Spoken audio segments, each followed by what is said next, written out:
وكل من له من الخلق ليكره جميعا من ملك الشيخ الإمام برحمة المغفرة بأن الله بركاته وصلاة أنوارهم وغربهم ونفذ الآخرة والهدينية مثل ما أصلحنا الصالحون في بإذن الله والمسلم وتنضربنا ومنوينا ويدخلني بنا في نيتهم وعملنا في أعمال ومسلهم ولا يهديني وكل صالح مقبولا إلى حضرة النبي سيدنا محمد صلى الله عليه وسلم. الفاتحة. أعوذ بالله من الشيطان الرجيم. بسم الله الرحمن الرحيم. الرحمن الرحيم مالك يوم الدين إياك نعبد وإياك نستعين اهدنا الصراط المستقيم صراط الذين أنعمت عليهم غير المغضوب عليهم ولا الضالين آمين. بسم الله الرحمن الرحيم. الحمد لله رب العالمين اللهم صل وسلم على سيدنا محمد وعلى سيدنا محمد. نوينا تعلم وتعليم تذكر وتذكر النفع والانتفاع والإفادة والاستفادة والحث على التمسك بكتاب الله وسنة رسول الله والدعاء على الهدى والجلال على الخير ابتغاء مرضاته وقربه وثوابه وصلى الله على سيدنا محمد وآله وصحبه وسلم. الحمد لله رب العالمين.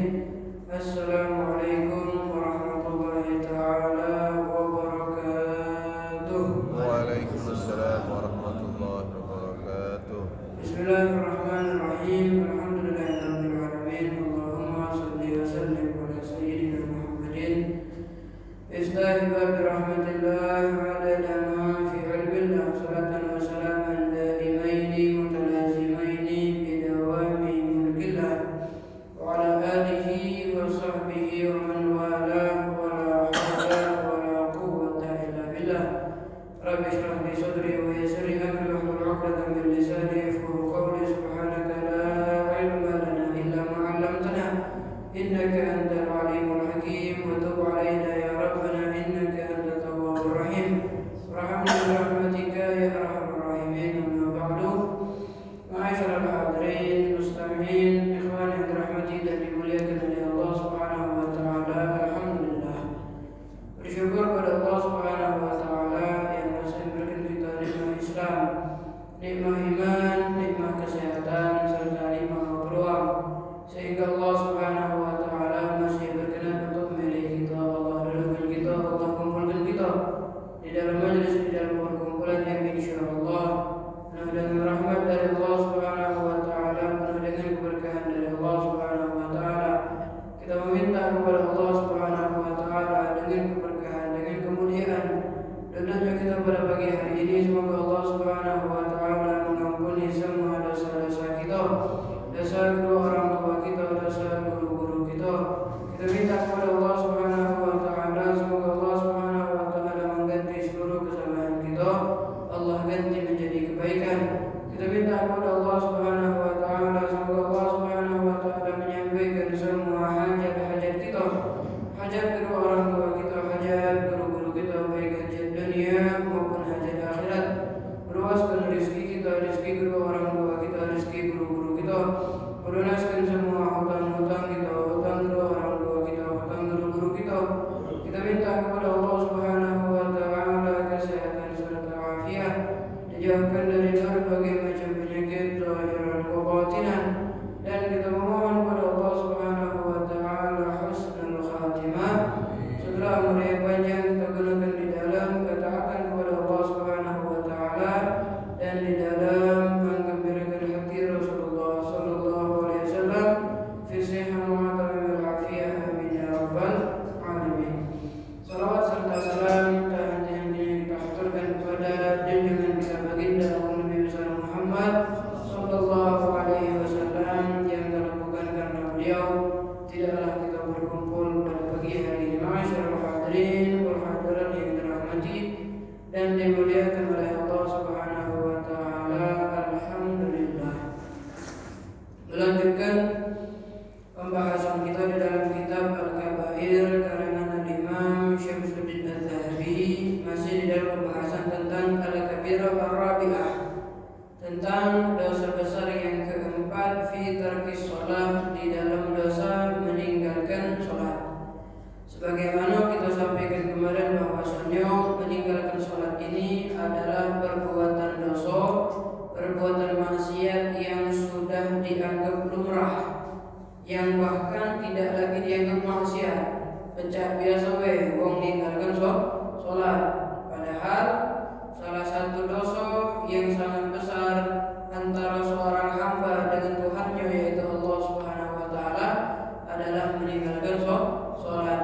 Sampai-sampai Nabi Muhammad SAW beliau bersabda di dalam hadis, "Man aqama shalah faqad aqama ad-din, wa man taraka shalah faqad hadama ad-din." Atau kama qala Nabi SAW. Barang siapa yang mendirikan sholat, maka dia mendirikan agamanya. Dan barang siapa yang meninggalkan sholat, berarti dia telah menghancurkan agamanya dewe. Bahkan dalam hadis yang lain Nabi bersabda, "Mahalus sholat fiddin kama halur ra'si fil jasad." Atau kama qala Nabi. Kedudukan sholat di dalam agama bagaikan kedudukan kepala di dalam jasad. Tidak akan mampu jasad hidup tanpa kepala, begitu juga tidak akan mampu agama berdiri tanpa mengerjakan sholat. Terakhir kita membahas hadis daripada Nabi Muhammad SAW yang menjadi dalil ulama mazhab yang berpendapat bahwasannya orang yang meninggalkan sholat hukumnya kafir. Di dalam hadis Nabi bersabda, "Al-ahdu alladhi bainana wa bainahum as-sholah. Faman tarakaha faqad kafar." Ini jelas hadis Nabi mengatakan al-ahdu batas atau perjanjian alladzi bainana wa bainahum, antara kita umat muslim dan mereka orang-orang kafir. Batas antara umat muslim dan orang-orang kafir as-shalah adalah salat. Faman tarakaha, barang siapa yang meninggalkan salat, faqad kafar. Ini Nabi yang ngomong. Barang siapa yang meninggalkan sholat, faqad kafar, dia telah benar-benar kafir, keluar dari agama Islam. Nabi tidak mengatakan faman tarakaha kafar, siapa yang meninggalkan kafir, tidak. Tapi Nabi kuatkan ucapannya dengan menambahkan kalimat, dengan menambahkan huruf faqad kafar. Qad itu kalau dalam bahasa Arab, di dalam ilmu nahwu artinya sungguh-sungguh. Itu huruf taukid, penekanan. Barang siapa yang meninggalkan sholat benar-benar sungguh-sungguh, dia telah keluar dari agama Islam. Dari hadis ini 3 mazhab berpendapat yang meninggalkan sholat hukumnya kafir. Kecuali mazhab Imam Syafi'i masih memecah jadi 2. Apakah dia meninggalkan karena sebab malas?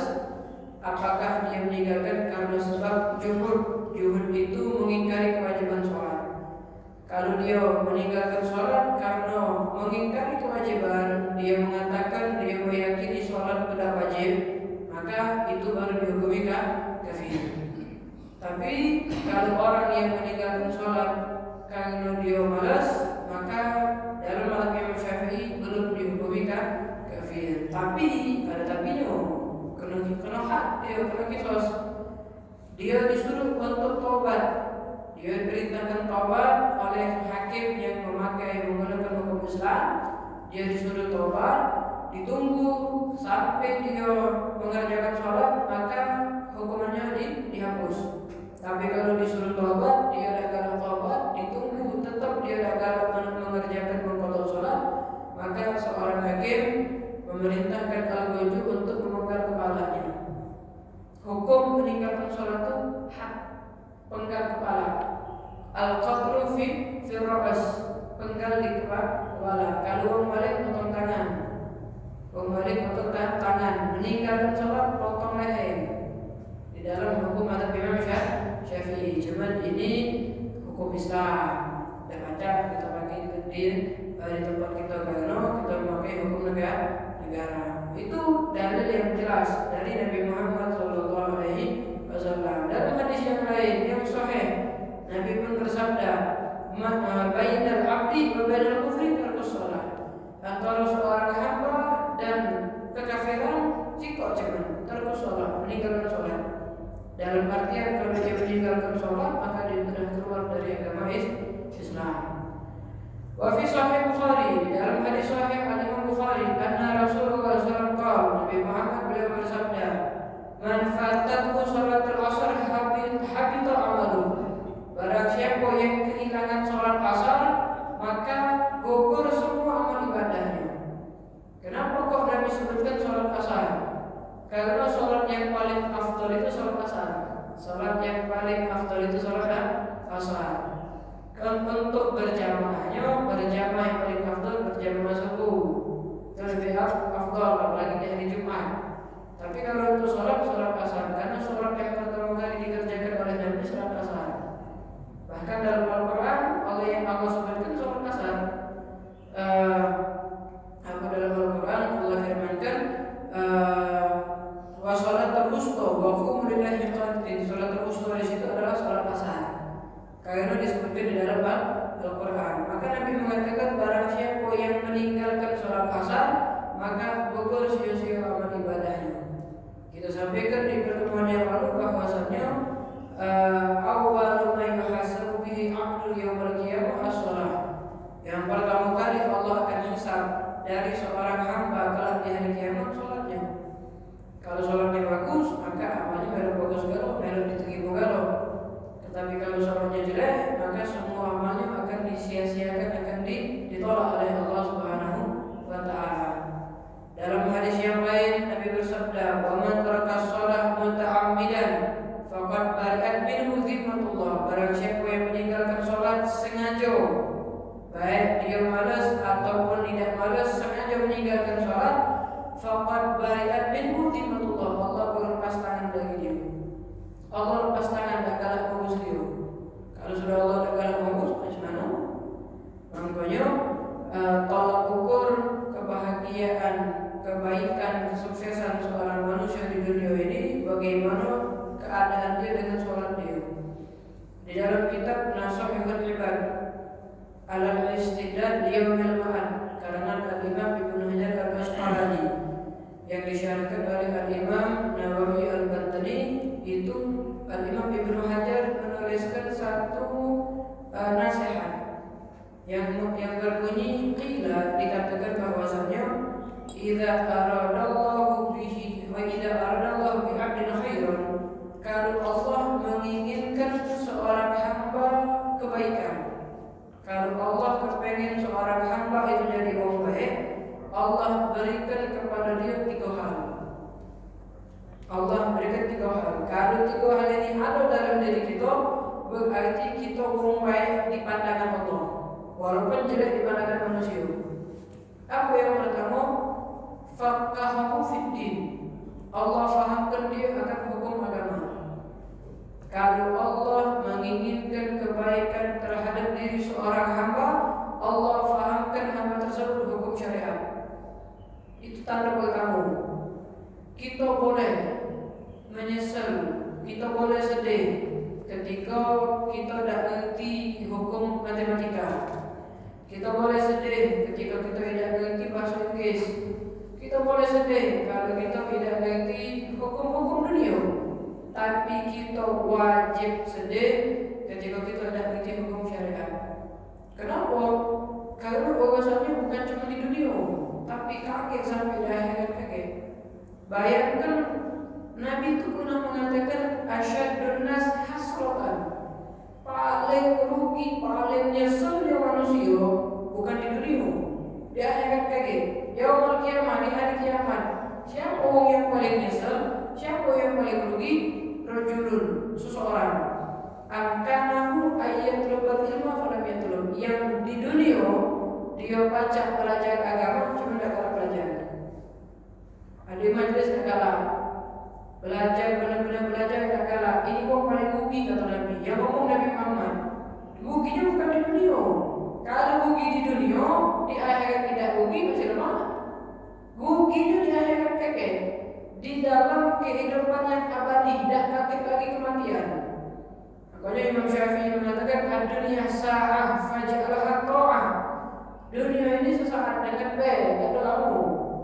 Bahkan Nabi mengatakan umur umatku ini baina sitina sampai antara 60-70. Kamu yang 60 ini masuk dalam kategori hadis Nabi antara 60-70. Tidak jauh. Kalaupun Allah lebihkan, itu sudah bisa disebut panjang umur.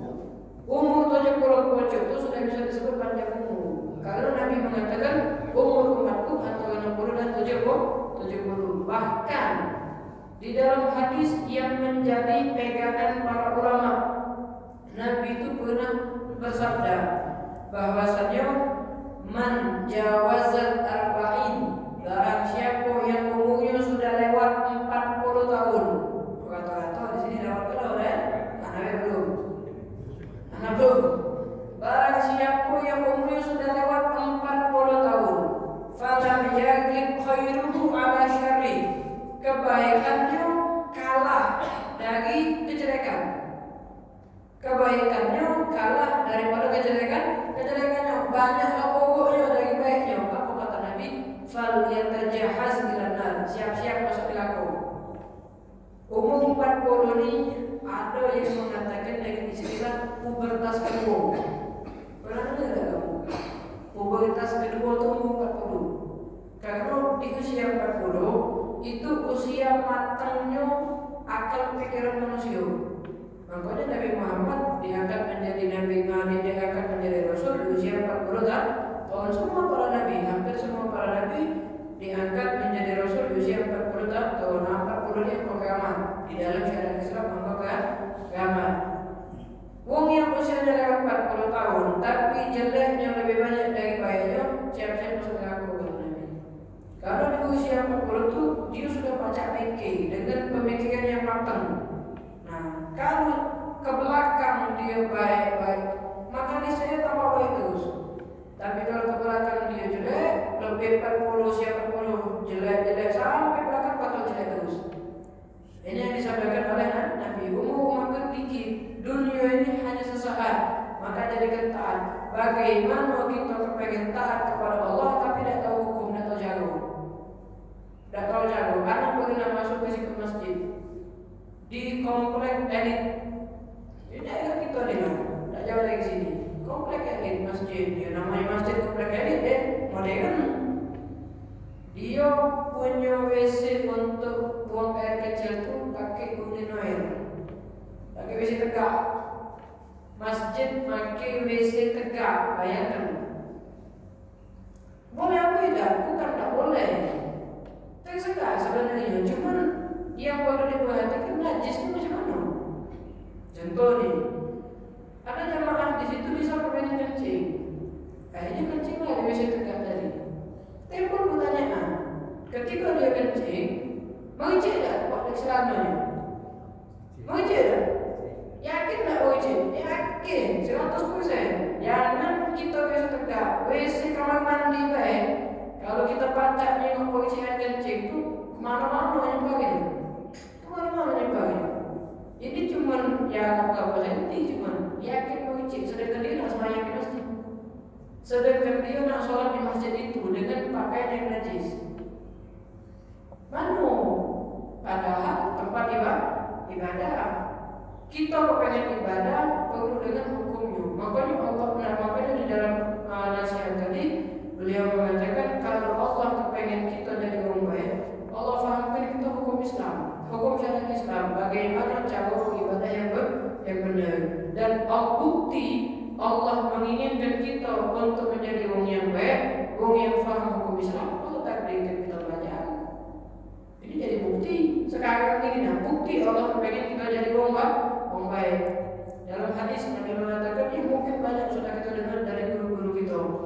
Nabi mengatakan, kun aliman, jadilah kalian orang yang alim, orang yang faham hukum Islam. Ulama gambarannya.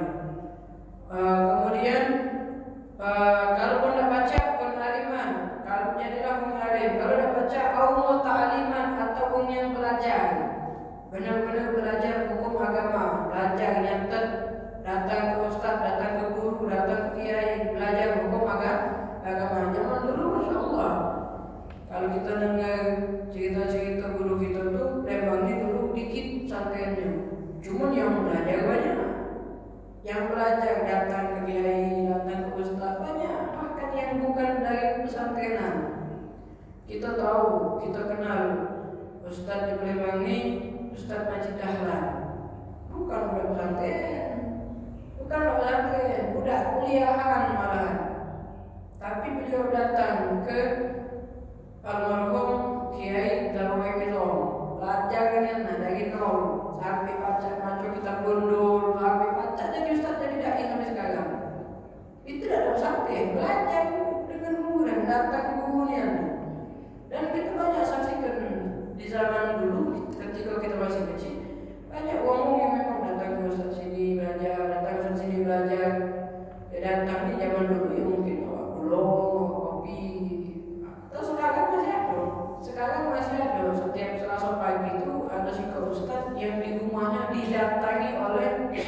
hampir 10 ustaz tempat belajar. Ada si ustaz di Palembang ini setiap Selasa pagi hampir 10 ustaz lebih kali, dan 10 lebih dari 10 ustaz. Murid itu ustaz-ustaz kalau belajar kitab dengan ustaz Sika tadi setiap Selasa pagi. Ada yang dulu tuh kita punya guru galak ngerekam ceramah pakai tip record dulu tuh. Oh, banyak kasetnya. Jadi kalau sudah direkam, ditulis ceramah Ustaz Fulan di masjid ini tanggal sekian, bulan sekian, tahun sekian. Aduh, dulu kita sering kerja segitu. Tiap ceramah kalau tape dia naruh di dekat pemikiran tadi. Nah, yang macam itu muta'aliman kata Nabi, tidak baca dari orang alim, belajar. Au mustami'an, atau tidak baca belajar benar-benar ngawak kitab, mencatat dan benar-benar merekam dan segala macam, atau minimal dengar. Kita sekarang dengar ilmu, dengar ceramah agama, dengar nasihat, dengar tausiah, dengar mau'izatul hasanah, dengar ceramah-ceramah, itu termasuk belajar ilmu. Au muhibban, minimal tidak baca jadi orang yang alim, tidak baca belajar, tidak baca dengar, minimal cinta, senang. Tiap ada majlis hadir, tiap ada maulid hadir, tiap ada acara-acara yang islami hadir, hari besar Islam hadir, senang dengan majlis-majlis taklim, dengan majlis-majlis ilmu. Fala takunu khabisan, jangan jadi yang kelima kata Nabi. Jadi orang alim tidak, belajar tidak, nengar tidak, cinta tidak, ngato ya tuh. Banyak macam itu. Anak pernah, jadi pengalaman pribadi. Anak pernah ngisi di sebuah tempat masjid. Kebetulan majelisnya habis isya. Jadi sholat isya berjamaah. Setelah sholat isya berjamaah, kan sholat ba'diyah kalau tengah-tengah sholat ba'diyah termasuk ya kita sholat ba'diyah juga. Wong lah kelar sholat ba'diyah, ada si kawung. Ada si kawung, dia omongin juga yang hadir itu baliklah. Untuk apa orang ingin baliklah. Disuruh balik. Jamaah yang nak hadir majlis disuruh balik. Karena tidak ada terjengkel di anak orang itu. Cuman yang ngewangi anak ke masjid itu ngomong, bim tadi terus habis mayang ba'diyah tadi ada uang nyuruh balik. Dia balik orang di sini cuma beda sana negara macam ini baliklah. Disuruh balik. Kata Nabi, kok jangan jadi yang kelima. Tidak jadi orang alim, tidak jadi orang yang belajar, tidak jadi orang dengar, tidak ada cinta. Jangan jadi yang kelima. Jangan jadi yang kelima benci ada. Kata Nabi, apa fatah kalau kau jadi yang kelima, kau bakal binasa. Wong yang tidak mengerti hukum syariat, Nabi mengatakan bakal binasa. Makanya dalam nasihat tadi, kalau Allah pengen kita jadi orang baik, Allah fahamkan kita hukum syariat. Yang kedua, kata ulama tadi, kalau kita Allah pengen jadi orang baik, zahadahu fid dunia, Allah bikin kita zuhud di dalam hidup di dunia. Allah jadikan kita orang yang zuhud hidup di dunia. Zuhud ini bukan larat. Banyak orang salah mengerti, oh kita ni zuhud di dunia, tak usah cinta dunia. Bukan, zuhud itu bukan melarat. Zuhud itu tidak cinta dunia, walaupun banyak duit. Ada orang banyak duit tapi tidak ada cinta dunia. Ada banyak. Bahkan dari zaman sahabat sampai sekarang banyak. Di zaman sahabat itu semua sahabat itu zuhud dulu, tidak cinta dunia. Tidak ada cinta dunia. Apakah mereka melarat? Tidak. Tokonya banyak, duitnya banyak, kebunnya banyak sahabat, tapi tidak cinta dunia. Contohlah dalam satu peperangan itu Nabi butuh donasi yang banyak, butuh duit. Nabi itu perang butuh duit, bukan perang langsung perang, ada akomodasinya.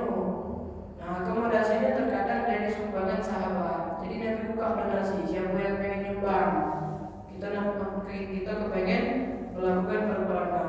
Datang sahabat Sayyidina Umar bin Khattab. Beliau mensedekahkan separuh hartanya, setengah hartanya untuk peperangan tersebut. Setengah.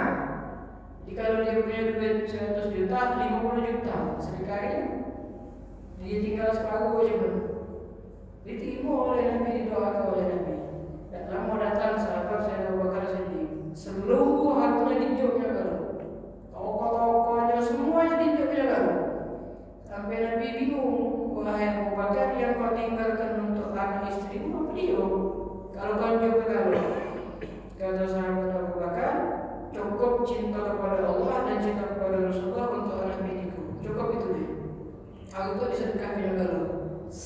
sedekah ke kalau habis untuk kate duitnya hanya untuk dakwah Islam.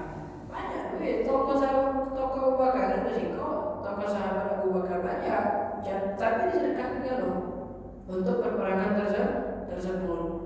Contoh yang lain, Imam sahabat Nabi Abdurrahman bin Auf, salah satu sahabat yang terkenal berduit, punya kebun kurma. Keistimewaan kebun kurma Abdurrahman bin Auf itu panen setahun 2 kali. Kebun kurma itu panen itu setahun sekali, pasti tidak mungkin 2 kali. Karena untuk matang kurma itu butuh angin panas. Namanya rihul ahmar, rihul har. Jadi kurma itu aslinya keras, lebih keras dari batu. Nah, untuk muat dia lunak itu butuh angin yang panas tadi. Makanya di Indonesia ini Allah macam tombol beda karena butuh panas yang benar-benar panas untuk bisa melunakkan kurma yang keras tadi. Akhirnya setahun paling 2 kali, istimewa. Turun ayat lan tanalul birra hatta tunfiqu mimma tuhibbun, tidak akan mendapatkan derajat wong baik sampai kalian sedekah harta yang paling kalian cintai. Dengar itu langsung datang kepada Nabi, wahai Nabi, aku mendengarkan ayat Al-Quran yang berbunyi macam ini, saksikanlah ini kebun yang harta yang paling kucintai kusedekahkan di jalan Allah. Sedekah kebun disedekahkannya ada orang sedekah kebun.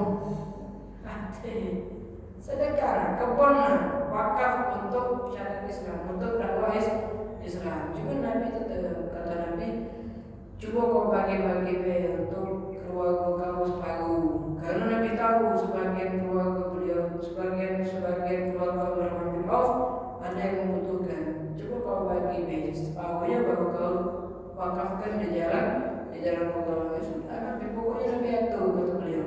Pokoknya Nabi atur. Nah ini sahabat Nabi berduit. Apakah cinta dunia? Tidak. Zuhud mereka. Jadi zuhud itu bukan melarang.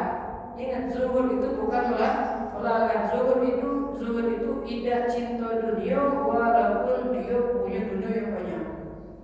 Contoh yang lain, 2 orang ulama yang selalu berseteru di dalam pendapat. Kalau kita nanya budak pesantren, tanyalah tentang Ibnu Hajar, Imam Romli. Ini pasti selalu berbeda pendapat. Tiap Ibnu Hajar ngomong boleh, Imam Romli ngomong tidak boleh. Tiap Imam Romli ngomong boleh, Ibnu Hajar pasti ngomong tidak boleh. Nah, cuman ulama itu lebih condong kepada Imam Ibnu Hajar daripada Imam Romli. Lebih condong kepada Imam Ibnu Hajar dengan berbagai macam alasan. Salah satunya Imam Ibnu Hajar kecintaannya kepada Ahlul Bait lebih besar daripada Imam Romli. Imam Romli cinta juga, cuma Ibnu Hajar lebih cinta. Yang kedua, Imam Ibnu Hajar lebih zuhud daripada Imam Romli. Imam Romli zuhud, cuma banyak duit. Imam Ibnu Hajar zuhud, cuma hidupnya biasa-biasa. Pernah satu saat istri Imam Ibnu Hajar itu cemburu, ngomong sama Imam Ibnu Hajar. Dia ngomong ketika beliau melihat istri Imam Romli menyewa satu pemandian untuk bininya dan kawan-kawan bininya, sauna di situ, hammam itu sauna. Jadi disewa satu pemandian, satu sauna itu disewa untuk istrinya Imam Romli beserta dengan teman-temannya. Istri Imam Ibnu Hajar tidak diajak ngomong, tidak diajak cemburu. Kata istrinya, coba kalau kau itu kan sama-sama alim, sama-sama ahli fikih, sama-sama bisa mengeluarkan fatwa, sama-sama soleh. Kenapa ada cewek Imam Romli itu? Pacarnya ke satu sauna untuk istrinya dan semua teman-temannya. Diajak istri Imam Ibnu Hajar tadi, diajak oleh Imam Ibnu Hajar, diajak ke sumur di belakang rumahnya. Kata Imam Ibnu Hajar, kok tembok banyak juga sumur. Tembok. Ketika tembok tarik emas berlian yang keluar, tumpah. Tembok lagi, emas berlian lagi tumpah. Kenapa 3 kali? kau pilih itu utama atau kau belok dengan aku terima. Nah, ini udah dulu. Apa yang dipilih oleh istri-istri zaman dulu? Tetap melok lakinya, harta tinggal di zaman sekarang. Oh, duit tuh, mas berliana. Laki hidup apa? Larat, pengen hidup larat. Ini zaman dulu. Imam Ibn Hajar, zuhud, walaupun pacak banyak duit. Nabi kita, Nabi Muhammad SAW, pacak tak banyak duit. Bisa, Nabi itu pernah ditawari gunung jadi emas. Cuma tak kalah. Nabi yang memilih hidup miskin. Bahkan ada doa yang selalu Nabi doakan kepada Allah. Dan doa ini belum pernah ada yang berani ngamalkannya. Kalau kamu berani ngamalkannya, Masya Allah berarti Allahumma ahyini miskinan wa amitni miskinan wahsyurni fi zumratil masakin. Ya Allah, hidupkan aku miskin, matikan aku miskin, kumpulkan aku dengan orang miskin. Kalau gitu ya Allah, banyak duit, luas rezeki, panjang umur. Nabi minta miskin. Kenapa kok Nabi minta miskin? Memang pilihan Nabi. Ya selain dari itu, untuk contoh kepada umat-umatnya bahwasanya yang dipilih oleh Nabi itu yang terbaik. Yang ketiga, kata Imam Ibn Hajar dalam kitabnya, beliau menuliskan wabassarahu bi nafsi. Tanda Allah pengen kita jadi orang baik, Allah lebih fahamkan kita dengan kekurangan diri kita daripada kekurangan orang lain. Jadi sibuk nyingok kekurangan kita, tak ada repot nyingok kekurangan orang lain. Kalau kita ni kan curian, segala orang kurang dikit kita omongi. Cuma tak sadar diri kita juga banyak kurang. Sebenarnya ketika kita mulai membicarakan kekurangan orang, itu sudah kekurangan buat diri kita. Itu sudah kekurangan buat diri kita. Nah, tanda Allah pengen kita jadi orang baik, Allah tidak buat kita repot mengurusi orang lain, tapi sibuk mengoreksi, memperbaiki diri kita dan diri kita dewe. Itu di antaranya. Kemudian di dalam hadis yang lain Nabi mengatakan, man hafaza 'alaiha kan lahu nurun wa burhanan manajat yaumil qiyamah. Barang siapa yang menjaga salat di waktu, maka kanat lahu nurun, Allah akan berikan kepada orang tersebut cahaya, wa burhanan dan petunjuk bukti, wa najatan dan keselamatan yaumil qiyamah di hari kiamat. Wong yang menjaga salat di waktu, Allah berikan dia cahaya, Allah berikan dia petunjuk, Allah selamatkan dia di hari kiamat. Oh, siapa yang baca menyelamatkan kita di hari kiamat kalau bukan Allah? Wa man lam yuhafid, dan barang siapa yang tidak menjaga salat lima waktu, masih kalah bolong-bolong, apalagi tidak semayangnya. Apa kata Nabi? Lam takun lahu nurun, tak ada cahaya di hari kiamat, gelap kayaknya. Walaupun di dunia kulitnya putih, putih terang benderang, mengkilat kulit dari dunia, tapi tidak semayang, di hari kiamat gelap gulita. Wala burhanan, dan ada petunjuk, wala najatan yang tak selamat di hari kiamat, tak bakal selamat. Bahkan Nabi mengatakan, wa kana yaumul qiyamah ma'a Fir'aun. Kaget di hari kiamat, dia wong yang tak semayang ini Allah kumpulkan dengan Fir'aun, wa Qarun, Allah kumpulkan dengan Qarun, wa Haman, dan Allah kumpulkan dengan Haman, wa Ubay bin Khalaf, dan Allah kumpulkan juga dengan Ubay bin Khalaf. Kenapa kok Nabi nyebut Fir'aun, Qarun, Haman, Ubay bin Khalaf? Karena empat orang ini sibuk dengan dunianya masing-masing. Ulama mengatakan Nabi menyebutkan bahwasannya orang tersebut akan dikumpulkan dengan Fir'aun karena Fir'aun sibuk dengan kerajaannya, sampai dia mengaku Tuhan. Banyak ada orang yang tak sembahyang sibuk dengan kerajaannya, dia sibuk dengan jabatan. Kalau sekarang kerajaan jabatan. Nabi mengatakan dikumpulkan dengan Qarun karena Qarun selama hidup sibuk dengan hartanya. Bahkan dalam Al-Quran, inna Qaruna min qaumi Musa fabagha alaihim. Qarun itu termasuk umat Nabi Musa, tapi fabagha alaihim, dia menentang Nabi Musa. Qarun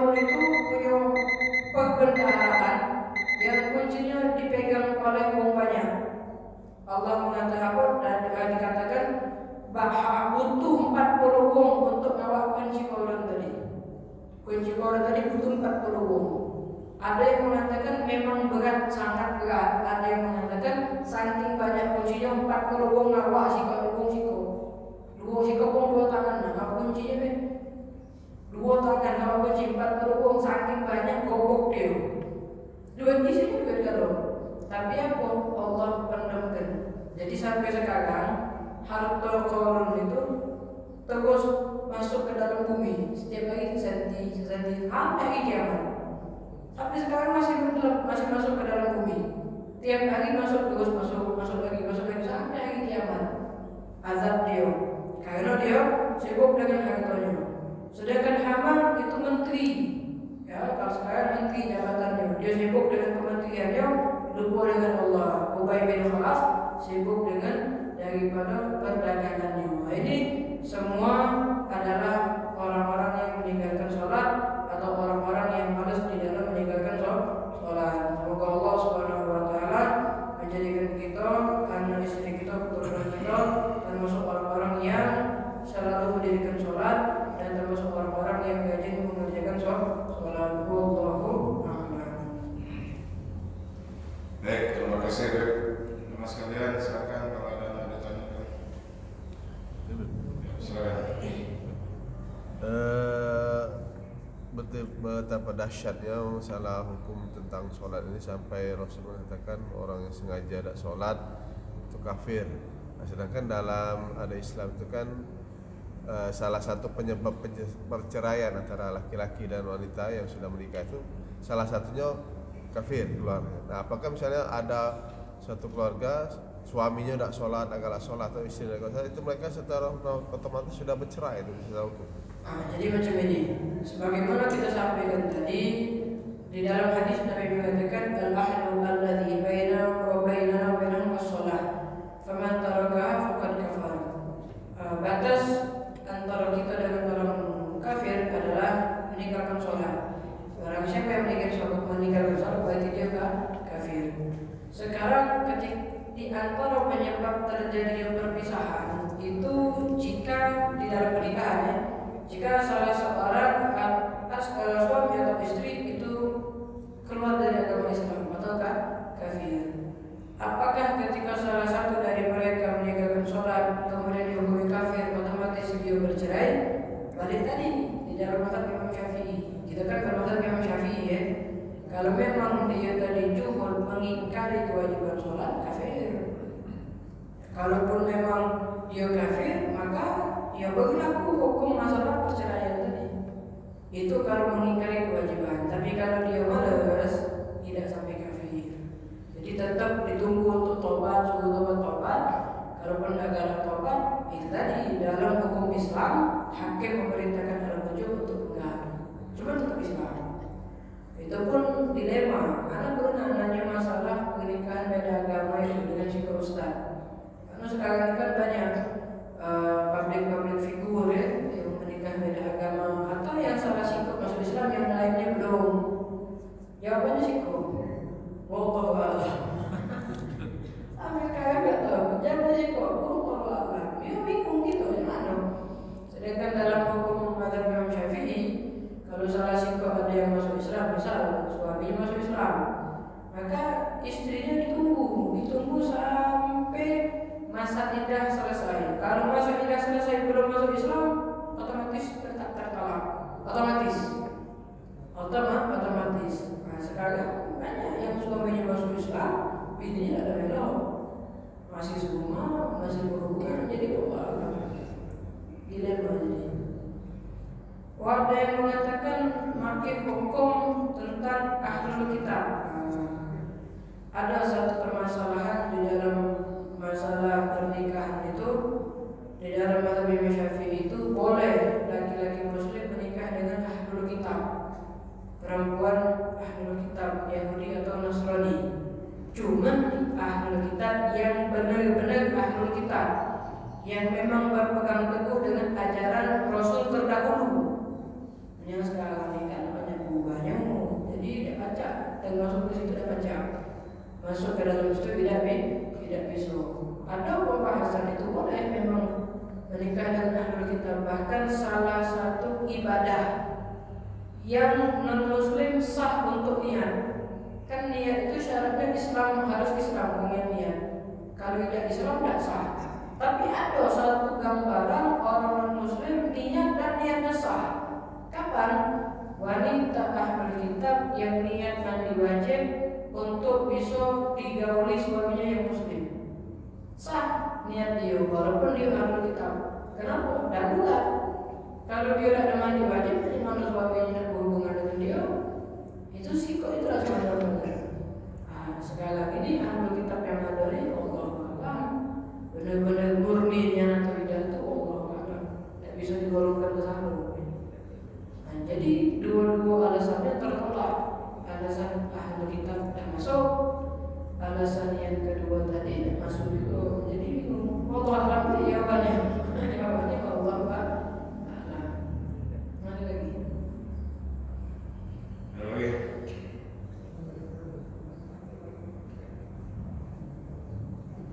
Ibu belakang.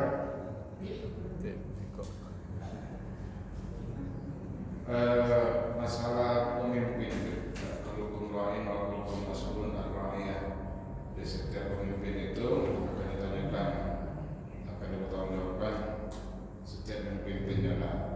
Kaitannya dengan kalau kita jadi pemimpin, taruhlah presiden lah, 280 juta rakyat Indonesia ini jadi tanggung jawab dia tuh, termasuk persoalan agamanya, sholat itu tak perlu. Jadi kalau soal itu artinya ada mungkin orang yang takut dari jadi sebatas mana kewajiban itu. Jadi dalam Al-Quran itu Allah berfirman, Inna aradna al-amanata ala samawati wal ardi fa'abaina an yahmilaha wa ashfaqna minha fahamalah al-insan innahu kana zaluman jahula. Kami ini pernah menyodorkan amanah ke gunung, ke langit, dan mereka semua nolak, merasa berat mengemban amanah. Gunung merasa tidak sanggup, langit tidak sanggup, mengemban amanah tidak sanggup. Tiba-tiba datang manusia, fahamalah insan, berebut mengemban amanah. Apa kata Allah? Pertama, innahu kana zaluman, mereka zalim. Jahula, mereka bodoh dan ngerti akan beratnya amanah. Sekarang misal pemimpin, anak pernah dengar guru kita mengatakan satu rakyatnya, satu orang yang dia pimpin maksiat, kemudian dia tahu dan tidak ditegurnya dalam artian tidak pada tindakan, dia pernah ditanya dari kiamat. Kampung kita ini, RT misalnya, ada yang maksiat warganya, ditanya dari kiamat. Kalau dia tahu, minta izin untuk mengadakan organ tunggal, tanda tangan. Tanggung jawab juga hari kiamat. Seluruh yang berdosa di situ, dia akan menanggung dosanya juga. Karena bukan tanda tangan dia tadi. Kita kepala rumah tangga, jangan jauh lah. Untuk badan kita dewek, untuk badan kita dewek, mata, mulut, tangan, kaki, bisa tak kita jaga amanah itu? Belum bisa. Mata masih galak maksiat, mulut masih galak maksiat, tangan, kaki masih galak maksiat. Itu badan kita dewek, kita yang ngatur. Naik lagi keluarga, anak bini kita keluar tidak berjilbab, tidak tutup aurat. Anak perempuan kita keluar dengan laki-laki lain, anak lanang kita bercewekan, misalnya. Siapa yang tanggung jawab? Kita juga. Karena kita bertuanya bakal ditanya dari kiamat terus sampai puncaknya kepala negara. Rakyatnya ada yang maksiat, ada yang tidak sembahyang, dan dia tahu, maka dia tanggung jawab dari kiamat. Terus batasnya sampai mana? Buat kebijakan yang sekiranya semua rakyatnya itu semua rakyatnya bisa mengerjakan sholat. Ya mungkin sekarang aspek masjid boleh pakai speaker buat kumandang azan, itu termasuk cara dia untuk memerintahkan rakyatnya sembahyang. Setiap tempat harus ada masjid, dia memerintahkan kampungnya sembahyang. Atau tidak buat pernyataan setiap umat muslim wajib sholat, itu termasuk. Kalau sudah macam itu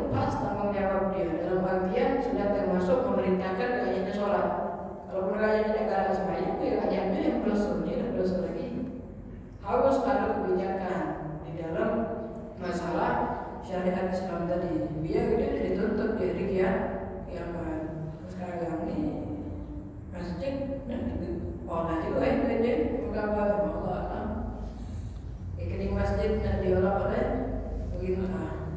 Benar kan? Ada kan? dan umat. Allah intinya tanggung jawab. Amanah itu setiap amanah pasti ada pertanggungjawabannya. Baik, masih ada yang tanyakan? Berat lah Pak jadi pemimpin, jadi pemimpin rumah berat. Jadi RT, jadi lurah, jadi camat, ya silakan Pak. Tadi katanya kan masalah pemimpin, masalah wajib. Bagaimana kalau tugas negara? Tugas negara suatu tempat tidak memungkinkan untuk sholat. Nah itu tugas negara, misalkan nggak bisa sholat. Kalau sholat ya risiko tinggi, bisa mati, bisa apa? Nah, ini bagaimana? Contohnya Contoh kita tugas ke tim-tim gitu. Tim itu dalam hutan gitu. Di sana masjid nggak punya, kita sholat takut. Kalau kita berdiri bisa-bisa kita jadi bisa meninggal gitu. Itu banyak semuanya. Iya, ditambah. Gimana? Di wilayah konflik. kalau memang cuman di dalam kendaraan pecah, maksudnya jurusan ya mobil. Kita ya kadang di kendaraan takut berubah tapi mikir kalau di kandang bagaimana? Dalam hutan juga sama. Nah, itu bertahun-tahun gitu. Ya pokoknya diusahakan macam mana caranya dia sholat. Atau kalaupun memang tidak bisa, misal kalau malam-malam sepi, aman, pacak tidur kalau tidur pacak, pacak biasanya. Intinya diusahakan semaksimal mungkin. Kalaupun memang ancamannya nyawa, syariat ada toleransi di situ. Cuman bukan toleransi tidak bersemayam, toleransi mengenai waktu tetap sholatnya banyak dikerjakan. Ketika ada kesempatan wajib dia mengerjakan sholat. Bahkan mengkodok sholat yang ditinggalkan sebelumnya. Sholat itu tidak bisa ditinggalkan dalam kondisi apapun. Nabi dalam pegangan banyak, pegangan Nabi. Bukan wilayah konflik lagi konfliknya itu. Makanya. Jadi semaksimal mungkin wajib sembahyang. Cari kesempatan paling curi-curi waktu untuk sholat, curi-curi kesempatan. Dalam kondisi apapun, Ustaz ada pacak tegak duduk benar. Tidak bisa rukuk, tidak. Bisa kan benar. Misal kita lagi duduk di mobil, lagi jalan di mobil atau kunci motor. Tapi dah mengangkat tangan. Kita duduk, kan konflik nih. Kita duduk kunci motor. Takbir, bisa kan mata Allahu Akbar. Coba menurut kawan-kawan kami keluar ke Solo, Fatihah. Rukuknya cuman udah baca rukuk nunduk tidak. Sudah tunduk agak nunduk dikit. Jadi makin saya udah baca nunduk makin mata ketika rukuk Allahu Akbar. Ketika tidak sampai Allah yang ada ketip itu kan sholat cuma dengan kondisi yang semaksimal mungkin. Kalaupun dapat tegak duduk ya dengan kondisi apapun yang dia bisa sholat, yang sekiranya nyawa dia selamat, kan Nabi dalam peperangan bebas, lepas sarung lepas ini yang penting tak boleh jepit. Nah kita kalau memang dalam keadaan macam itu boleh sholat, bahkan tak wajib dikotor. Dalam sholat dalam peperangan itu tak wajib dikotor. Dalam kondisi naik kuda sambil sembahyang, bahkan Nabi berjamaah dalam peperangan sholatnya. Nah kalau kita tetap wajib sholat dengan kondisi apapun. Baik, ada lagi? Cukup. Semoga kita semua Allah berikan kekuatan, Allah bimbing hidayahnya. Keluarga kita, orang kita, orang sekitar kita bisa menjaga sholat wajib. Amin. Allahumma amin. Dan yang